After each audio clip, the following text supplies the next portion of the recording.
Hello everyone, we are from Group 4. We will explain about the input and output of value-added text. Our group member consists of Aura Josiana, Ayusa Fitri, and me, Arif Rahman Hakim. Here, in this video, we will explain to you about input text and output text. In input text, you will find about input text crediting, input tax crediting for taxable entrepreneur, which calculate net income with norm, the input tax that cannot be credited, and input tax exists. In the output tax, you will find about delivery of taxable goods, delivery of taxable service, export of taxable good and service, and output tax return. The first topic about input tax will be presented by Ayusa Fitri. Hello everyone, my name is Ayu and I'm the first presenting and I want to explanation about input tax. Input tax is a VAT paid by a taxable entrepreneur due to import of taxable goods or acquisition of taxable goods or receipt of taxable service or utilization of intangible taxable goods from outside the customer area or utilization of taxable service from outside the customer area. Input tax equal rate multiplied by tax base. The input tax rate is 10%. The basis for imposition of taxes can be in the form of import value, purchase price, and replacement value and other value. Okay, this is the example. Taxable entrepreneur X delivered the taxable goods to taxable entrepreneur Y at selling price 210 million rupiah. Okay, and we calculation with 10%, and the result is VAT of 21 million rupiah is an input tax for buyer or PKPY and output tax for seller or PKPX. Alright, now we talking about input tax crediting. Input tax within one tax period is credited with output tax for the same tax period.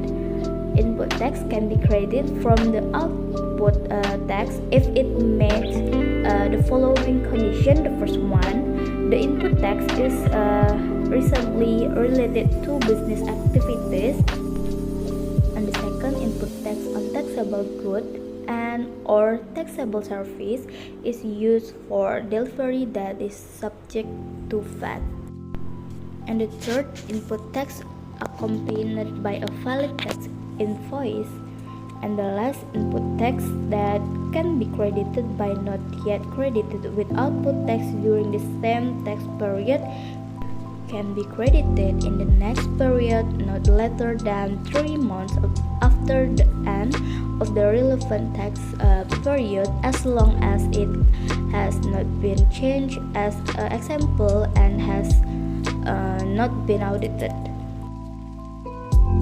Input tax credited for the taxable entrepreneur calculation net income with norms, regulation from the Minister of Finance.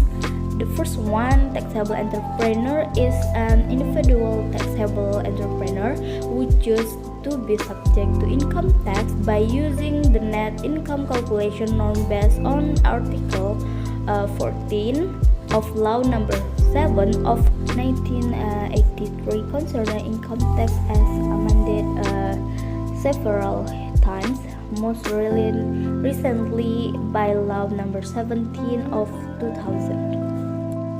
And the second, retailer who use the net income calculation norm are individual taxable entrepreneur with a gross turnover and or gross revenue for one financial year of not more than 1.800 billion rupiah, which is business activity or main job is not conduct trading business. Business activity or main job is to be conduct trading business in the following ways. The first one, delivering taxable goods from a retail sales place, and the next, provide taxable goods delivered at the retail point of sales, and the last conducting sale and purchase transactions spontaneously. For a taxable entrepreneur using the input tax crediting calculation guideline, following condition apply. Output tax is calculated by transferring the gross turnover value and or gross received payable value added tax during the relevant tax period at the rate of value added tax, gross turnover value, and or gross revenue as referred to in letter does not include value added tax. The amount of creditable input tax is determined as follows: 80%, 10%, and 40%. Input tax that can be credited. The first one, acquisition of taxable good or service before the entrepreneur is confirmed as taxable entrepreneur. The second, the acquisition of taxable goods or taxable service that do not have a direct relationship with the business activity. And the third, the acquisition and maintenance of motorized vehicle in the form of sedans and station wagon unless they are merchandise and leased. And now we talk about restitution. Overpayment of input tax compared to the output tax can occur because the first one, the amount of input tax is greater than the amount of output tax in the period. And the second, tax collection errors committed by a taxable entrepreneur. The taxable entrepreneur made a mistake in the collection taxes, and the tax that was incorrectly collected was reported. Okay, the last topic part me, the tax excuse. Article 9, paragraph 4 of the VAT law states that if during the tax period the input tax credited is greater than the output tax, the difference is excess tax requested for a refund or restitution at the end of financial year. In certain condition, the excess of the input tax above the output tax can be submitted for a refund at any period by the first one, taxable entrepreneur importing tangible taxable goods, and then taxable entrepreneur delivering taxable goods and or deliver of taxable service to a value added. And next taxable businessman performing the value of taxable good and or deliver of taxable service whose value added tax is not collected. And the next, taxable entrepreneur who export intangible taxable goods, a taxable entrepreneur who exporting taxable service, and the last entrepreneur are subject to tax in the pre-production stage. Okay, the next topic about output tax will be read by Aura Josiana. Now we continue to the output tax. What is output tax?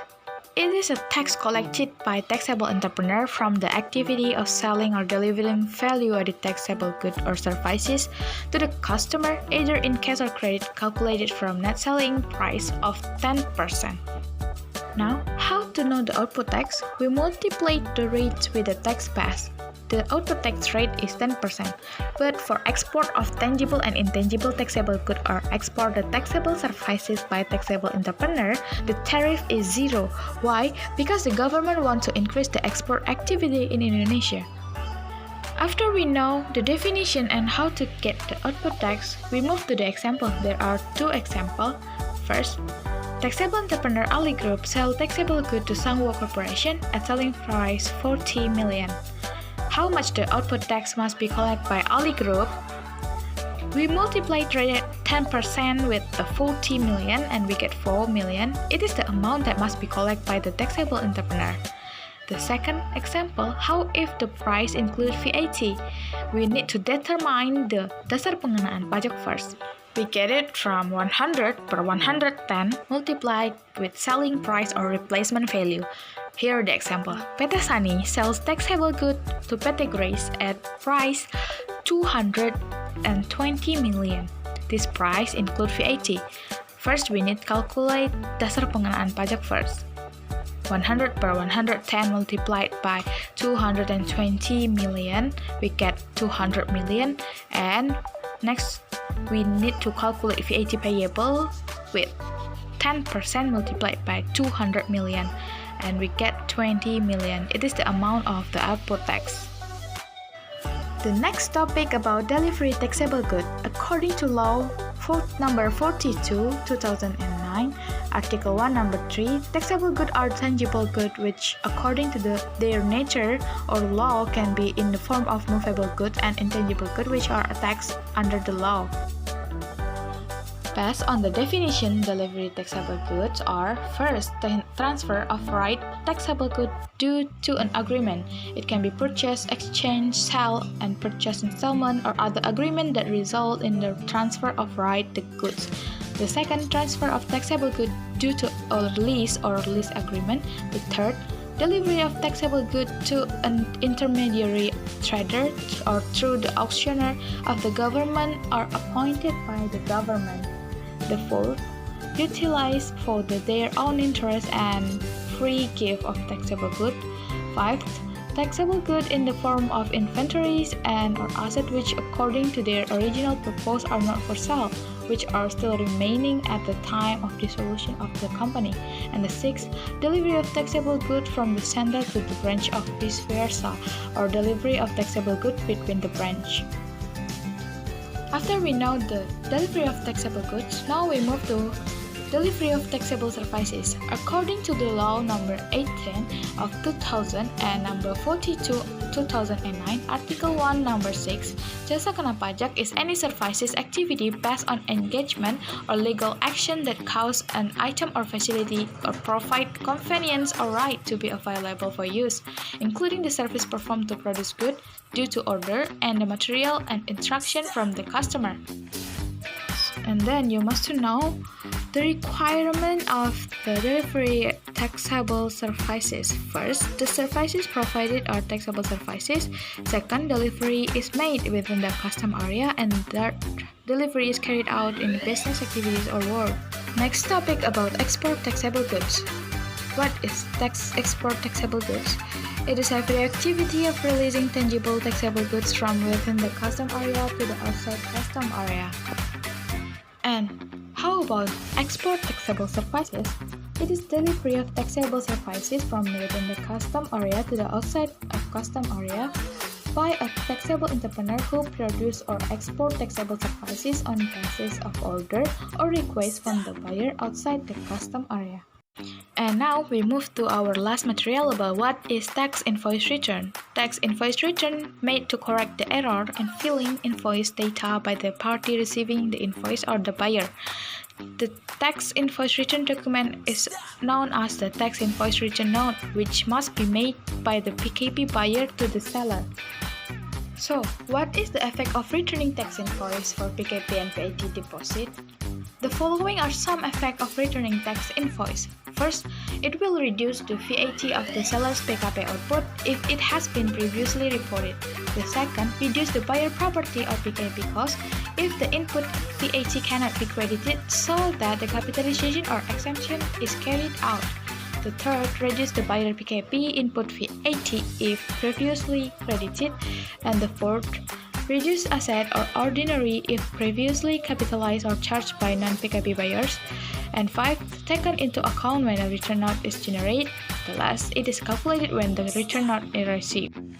Now we can go to the example.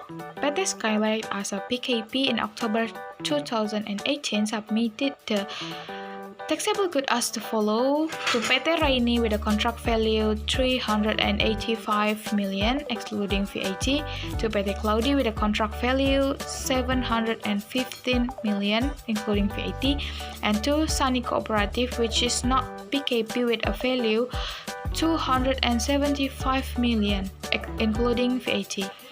And PT Skylight report the output VAT on this transaction in SPT in June, but in July there are several things happen.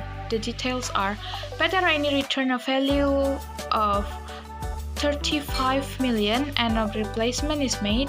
PT Claudi returned 5% of the order and replaced it with a similar product. And Cooperative Sani returned 15% of order and no replacement are made. Then, how is the effect of return of VAT management of each PT? First, the effect for return from PT Raini. For PT Skylight, it will reduce the VAT output in July, and for PT Raini itself, it will reduce the input of VAT in July by 10% multiplied with 35 million. And we get the result 3,500,000. And for PT Claudi, there is no effect because the replacement is carried out following the returns. And for PT Sani Cooperative, for PT Skylight, it will reducing the output VAT in July by 100 per 110 multiplied by 15% multiplied with the amount that state 275 million, and we get 3,750,000. For Sani Cooperative, it also reduced the tax burden or inventory by 3,750,000 legal basis of tax invoice return. Okay, that's all from us. Thank you for your attention and see you next time.